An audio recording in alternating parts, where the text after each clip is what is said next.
Teman-teman, baca firman Tuhan wajib setiap hari. Amin. Salam, selamat pagi, dan selamat berjumpa kembali di channel TBK Kejapi Tinambunan. Firman Tuhan pada hari ini di hari yang ke-232, tanggal 19 Agustus 2024, diambil dari Injil Matius pasal 5 ayat 19 dengan perikop pengajaran tentang hukum Yahudi.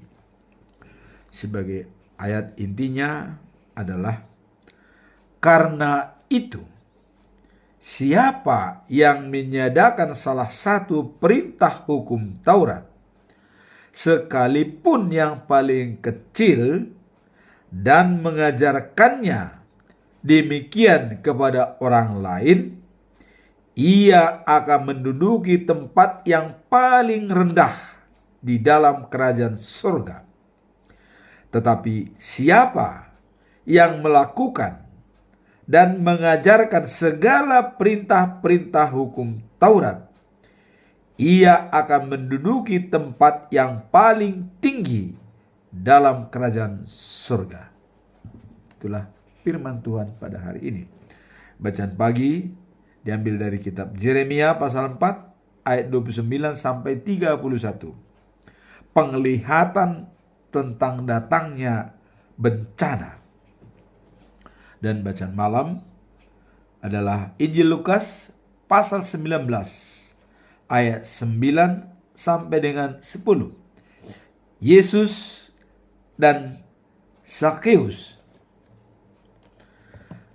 Dalam perikop bulan Agustus kita tetap membacanya. Di pedoman kita dalam bulan Agustus, yaitu topik adalah hikmat Allah memelihara hidup. Nah, kemudian dalam Pengkhotbah pasal yang ke-7 ayat 12 dikatakan, ya, seperti perlindungan uang. Jadi hikmat Allah, ya, karena perlindungan hikmat Allah seperti perlindungan uang. Dan beruntunglah yang mengetahui hikmat, bahwa dia bisa memelihara hidup bagi pemilik-pemiliknya. Jadi beruntunglah orang yang mengetahui hikmat dan dia bisa memelihara hidup bagi pemilik-miliknya. Nah, kemudian memelihara hidup bagi pemilik-pemiliknya berarti adalah orang berhikmat memelihara hidupnya. Orang yang tidak berhikmat menyusahkan hidupnya. Itulah kira-kira sebagai cangkupan luas daripada pengertian berhikmat dan tidak berhikmat. Nah, karena dalam Amsal pasal 1 ayat 7 dikatakan adalah, takut akan Tuhan adalah permulaan pengetahuan. Nah, orang bodoh menghina hikmat dan didikan. Nah, jadi jelas, ya, kalau orang bodoh itu adalah menghina hikmat dan didikan. Nah, tapi bagi orang yang bijak, takut akan Tuhan adalah permulaan daripada pengetahuan, merupakan ilmu, awal daripada ilmu.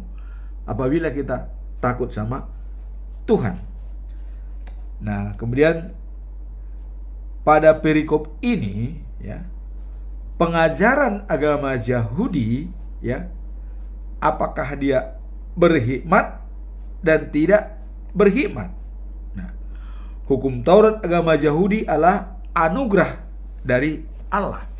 Nah, tadi kita lihat bagi orang yang berhikmat, ya, yang menjalankan secara utuh hukum Taurat, ya, dan membagikannya kepada orang lain, maka kedudukannya adalah tertinggi dalam kerajaan surga. Tapi bagi orang yang meniadakan sebagian daripada hukum Taurat itu, apakah sekecil apapun, kedudukannya terendah dalam kerajaan surga, atau mungkin bahkan tidak masuk, ya. Tapi dikatakan di sini adalah terendah, paling rendah kedudukannya dalam kerajaan surga. Nah, apalagi kalau tidak menjalankan hukum Taurat atau firman Tuhan. Nah, Israel sangat peduli dan care dengan firman Tuhan, ya. Kenapa saya katakan sangat peduli dan care dengan firman Tuhan? Karena waktu Musa menerima hukum Taurat itu penuh dengan tantangan, ya. Waktu dia bawa hukum Taurat, tantangannya adalah bangsa Israel menyembah berhala, sehingga loh batu dua yang dibawa Musa itu dipecahkan, ya, tantangannya berat. Dan harus korban bangsa Israel sekitar 3.000 orang di Gunung Sinai, 3.000 orang, karena menyembah berhala. Jadi, nah makanya ini diwanti-wanti, ya, bahwa hukum Taurat harus dijalankan sepenuhnya, seutuhnya, tidak boleh yang ada ditinggalkan. Nah, kemudian kalau kita lihat dalam buku Joshua, ya, nah, dalam kitab Joshua pasal yang pertama sampai dengan yang ke-8, ayat 7 sampai 8 dikatakan begini, ya.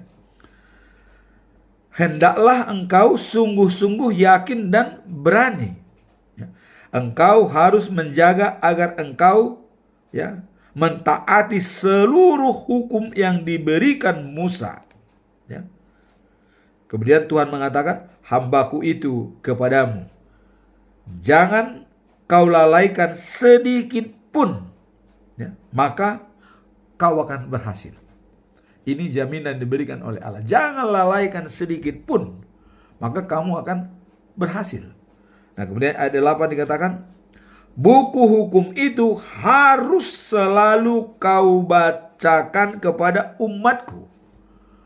Harus selalu dibacakan ini dalam setiap waktu. Nah, maka kalau kita dalam ibadah, ya, dalam gereja khususnya HKBP, ada selalu pembacaan hukum Taurat.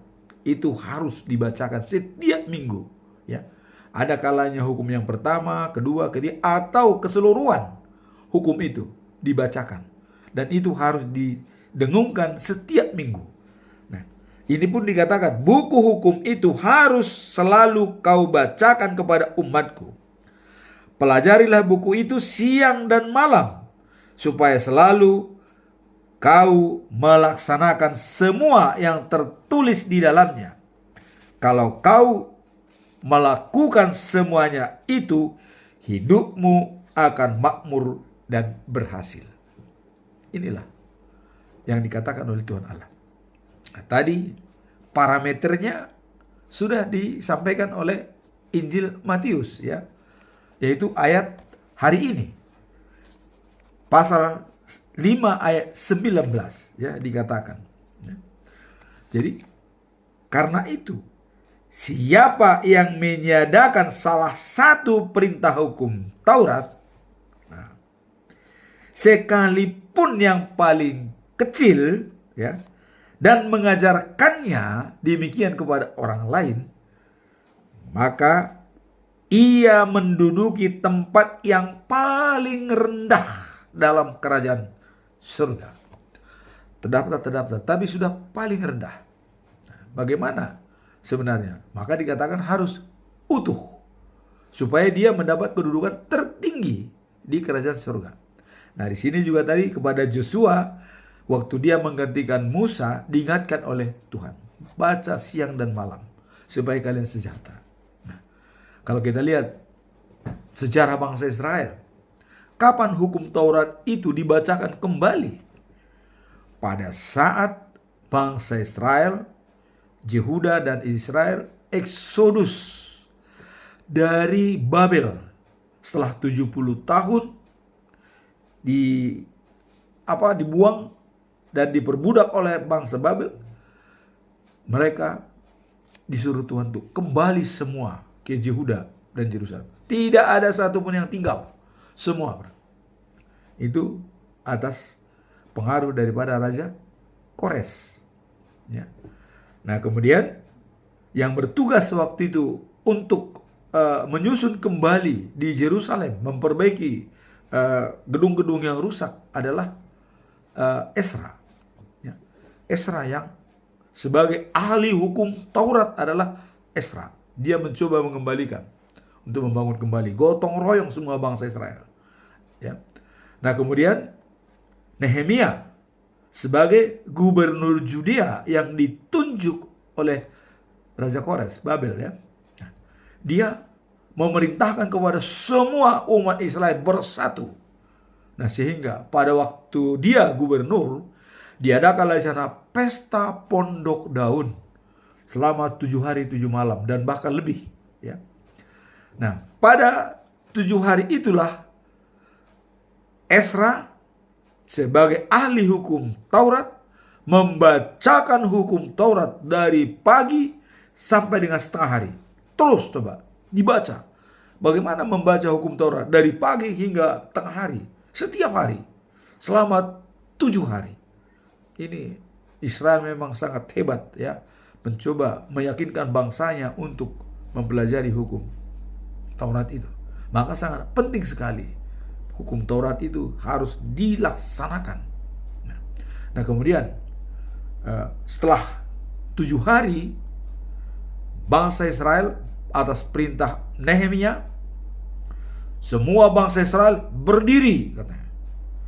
Tidak termasuk budak yang bukan bangsa Israel, seperti bangsa Amori, bangsa Moab, dan lain-lain, ya, yang mungkin budak mereka, itu tidak termasuk. Tapi semua bangsa Israel, laki dan perempuan, berdiri.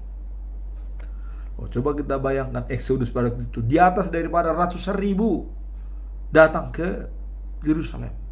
Dan mereka mengadakan pesta pondok daun. Diambil daun-daun zaitun, daun-daun kurma, dan daun-daun yang rindang dari hutan, dari gunung, dibikin untuk perteduhan mereka. Sehingga terjadilah pesta pondok daun yang pertama. Dan setelah dibacakan 7 hari, hari yang ke-8 disuruh berdiri semua. Setelah berdiri semua bangsa Israel, mereka menangis dan minta pengampunan Tuhan supaya mereka diberkati. Memang Tuhan sudah merencanakan, akan ku kembalikan semua bangsa Israel, ku bangun kembali, katanya. Itulah pembangunan Yerusalem tahap kedua setelah dihancurkan oleh Raja Babel. Nah, nanti kita lihat di sini adalah datangnya bencana, itu mungkin sebelum dibangun, ya. Nah, sehingga dengan demikian parameternya tadi adalah Matius pasal yang kelima ayat 19. Yang menyediakan hukum Tuhan walaupun sekecil apapun kedudukannya terendah dalam kerajaan surga. Tapi bagi yang menjalankan sepenuhnya utuh, kedudukannya tertinggi dalam kerajaan surga. Sekarang mau tertinggi atau rendah, atau sama sekali tidak ikut dalam kerajaan surga. Kalau ikut kerajaan surga semua sudah, saya kira, ya, karena begitu dibaptis semua sudah pewaris kerajaan surga. Nah, tapi apakah terendah atau tertinggi? Nah, mari kita resapi Injil Matius pasal 5 ayat 19, ya. Nah, kemudian datanglah Yesus, disempurnakanlah hukum itu, ya. Karena dikatakan tidak satupun orang yang melakukan hukum itu bisa masuk surga, sulit. Maka datang Yesus disempurnakan. Hukum yang pertama, kasihanilah Tuhan Allahmu dari segenap hatimu, dari segenap kekuatanmu, dari segenap jiwamu, dan akal budimu. Itulah hukum yang pertama. Jadi vertikal kepada Tuhan. Nah, kemudian horizontal kepada manusia. cintailah sesamamu manusia seperti dirimu sendiri. Itulah hukum yang disimpulkan oleh Tuhan Yesus. Jadi siapapun mengasihi Tuhan Allah dan mengasihi sesama manusia, maka dia akan mendapatkan hidup yang kekal dan sejati. Dan juga diyakinkan oleh Yesus bahwa akulah roti dan hidup. Barang siapa memakan roti dari saya tidak akan binasa, melainkan hidup. Nah, jadi setia kepada Yesus tidak pernah lapar. Percaya kepada Yesus tidak pernah haus. Nah, jadi haus dan lapar ini adalah bukan dalam daging. Karena daging ini adalah kembali kepada debu, dari debu kembali ke debu. Tapi yang dimaksud oleh Yesus tidak pernah lapar, tidak pernah haus adalah rohani kita, adalah roh kita, dalam spiritual kita tidak akan pernah kehausan kalau kita bersama Tuhan Yesus. Itulah inti daripada perikop ini. Selalu kita setia menjalankan hukum-hukum Tuhan dan Taurat dan segala firman-Nya. Kemudian kita masuk dalam bacaan pagi, diambil dari buku Yeremia pasal 4 29 sampai 31.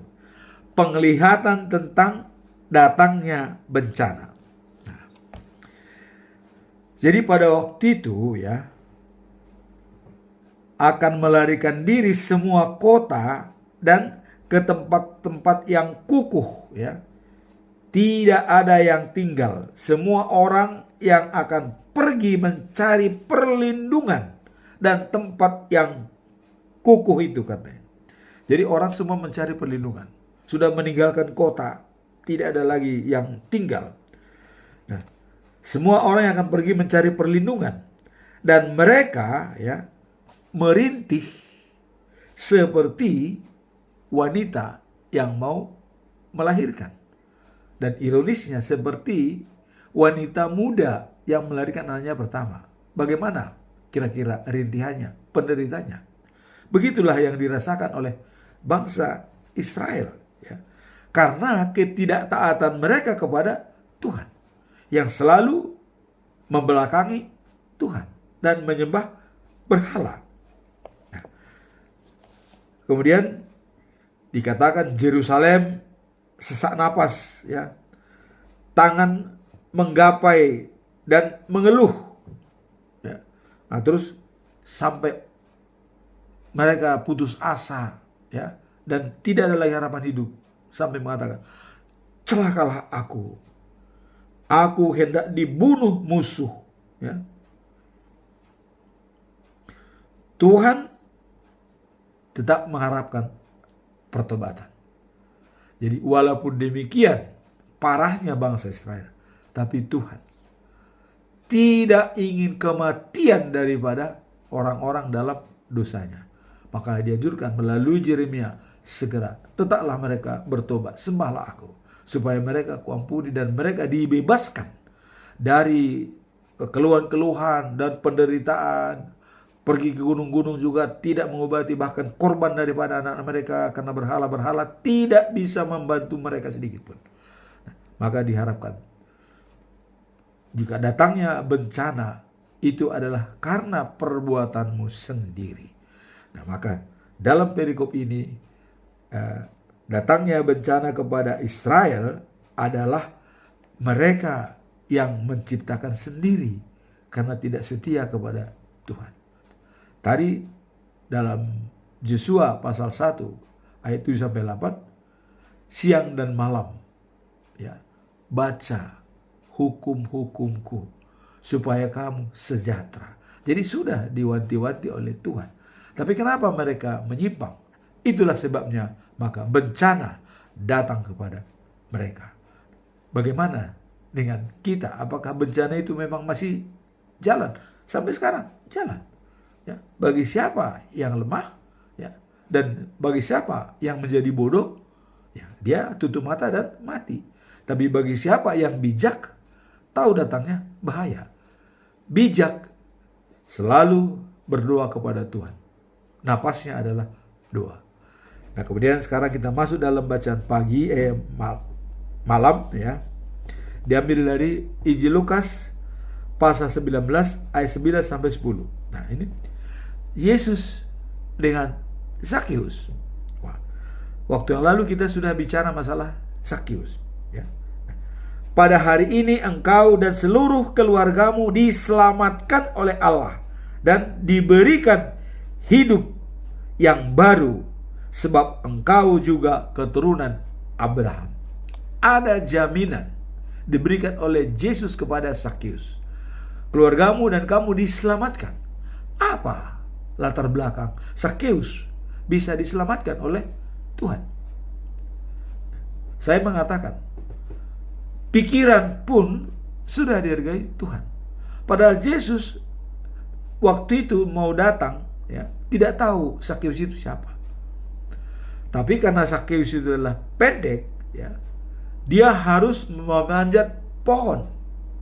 Begitu dia manjat pohon, Yesus melihat. Yesus tahu Zakheus itu memanjat pohon karena ingin melihat Yesus. Turun, Zakheus, saya akan datang ke rumahmu, katanya. Zakheus turun, pulang dia ke rumahnya.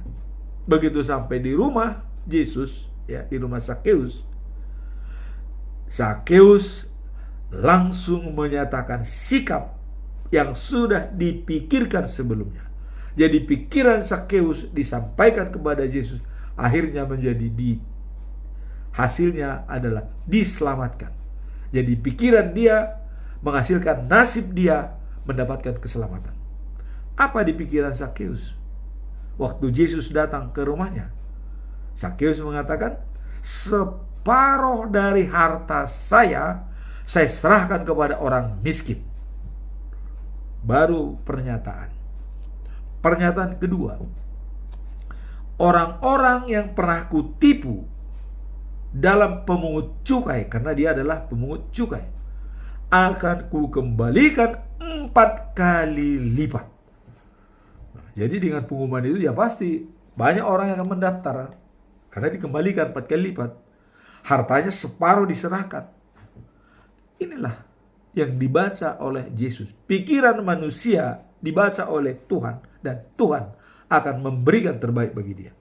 Sama dengan Daud, ya, dibaca oleh Allah pikiran Daud. Ya. Karena kenapa? Daud memikirkan, kok rumah Tuhan tidak, tempatnya kurang bagus. Saya bertempat di istana yang bagus. Wah, saya akan bangun rumah Tuhan yang baik, kata Daud. Coba. Kepada Nathan mengatakan, lakukanlah. Tapi itu dicium, didengar oleh Allah dari surga. Wah, Daud ini nih hebat. Belum pernah ada orang raja-raja daripada Yerusalem, dari Yahudi, Israel, berpendapat seperti itu. Saya selama ini mengembara dari tanah Mesir sampai ke tanah Kanaan, gurun pasir, selalu mengembara, selalu di Kemah. Maka Tuhan mengatakan kepada Nathan, sampaikan pesan ini kepada Daud. Akulah yang membangun rumah ibadah bagi Daud. Ya. Dan Daud tidak bisa membangun rumah ibadah, tapi anaknya kandung Salomo yang membangun rumah ibadah bagiku. Jadilah Salomo. Nah, kemudian keturunannya lah yang menjadi raja segala raja dan menjadi penyelamat dunia. Itulah Allah membangun rumah Tuhan, rumah baik suci bagi Daud. Dan Daud juga sudah menyatakan ya, bahwa kemurahan dan kebajikan ada padaku seumur hidup, dan aku berada di rumah Tuhan sepanjang masa. Rumah Tuhan itu adalah dirinya, jiwanya, hatinya, dagingnya itu. Sepanjang masa dia di rumah Tuhan. Artinya jiwa dia dan fisik dia selalu bersama dengan Tuhan. Itulah yang dikatakan dia berada di rumah Tuhan sepanjang masa. Nah, di sini Yesus memberikan penghargaan kepada Zakheus ya, di ayat hari ini, bahwa pada hari ini engkau dan seluruh keluargamu diselamatkan oleh Allah. Ya. dan diberikan hidup yang baru, sebab engkau juga keturunan Abraham. Nah, Anak manusia datang untuk mencari orang yang hilang, untuk mengembalikannya ke jalan yang benar. Itulah tugas daripada Yesus, mencari orang yang hilang. Kalau dianggapnya tadinya hilang karena dia pemungut cukai di Israel, itu dibenci oleh rakyat Yahudi.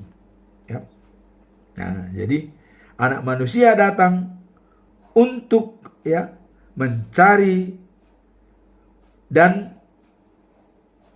menempatkan kerajaan surga kepada orang yang sesat tersebut.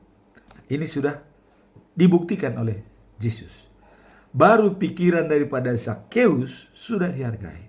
Padahal itu belum dilaksanakan, hartanya belum diserahkan, baru pikiran sangat dihargai oleh Yesus. Kau diselamatkan bersama keluargamu. Inilah firman Tuhan pada hari ini yang bisa kita simak. Yang pertama tadi adalah pengajaran tentang hukum Taurat. Lakukanlah secara utuh dan sempurna, jangan ada yang tertinggal. Nah, kemudian penglihatan Yeremia, bencana datang kepada bangsa Israel. Bahkan dikatakan seperti